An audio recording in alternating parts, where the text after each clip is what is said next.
एक चिड़िया का राजा को ज्ञान। एक राजा के महल में एक सुंदर बगीचा था। बगीचे में अंगूर की बेल लगी हुई थी और उस बेल पर एक चिड़िया रोज आकर बैठती थी। चिड़िया प्रतिदिन अंगूर की बेल से चुन चुन कर मीठे अंगूर खाती थी और खट्टे अंगूर को नीचे गिरा देती थी। बगीचे के माली ने चिड़िया को पकड़ने की बहुत कोशिश की, पर वह माली के हाथ नहीं आती थी।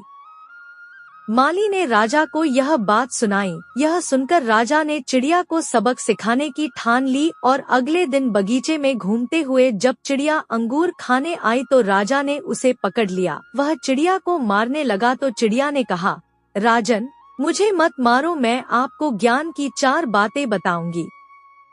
राजा ने कहा, जल्दी बता। चिड़िया बोली, पहली बात, हाथ आए शत्रु को कभी नहीं छोड़ना चाहिए।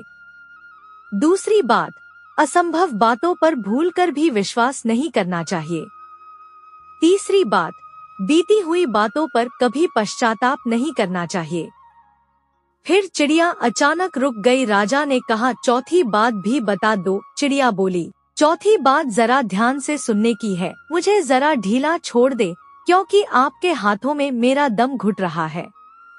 राजा ने हाथ ढीला छोड़ दिया तो चिड़िया एकदम से उड़कर पेड़ की डाल पर बैठ गई और बोली, चौथी बात यह थी कि मेरे पेट में 2 हीरे हैं।